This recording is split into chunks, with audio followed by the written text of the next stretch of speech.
What we're going to do today is we're going to go ahead and solve the following inequality.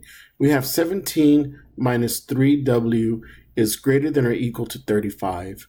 In order for us to solve for w, we are going to have to eliminate the 17 first. So we do that by subtracting 17 from both sides.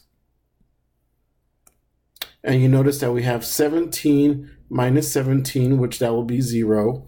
And we're left with negative 3w is greater than or equal to 18.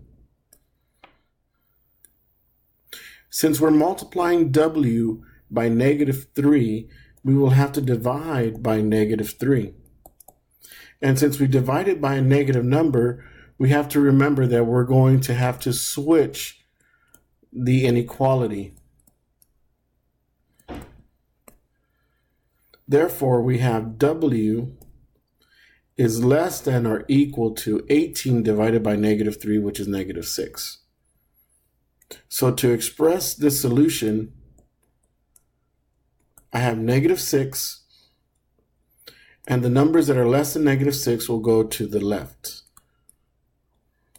So we're going to go ahead and check if this is correct. So we're going to start with negative 6. So we have 17 minus 3 times negative 6, and we're going to check if it's greater than or equal to 35. And we notice that we have 17 plus 18 is greater than or equal to 35. We know that it's not greater than 35, but it's equal, so this will be true. If we were to check another number that is less than negative 6 would be negative 7.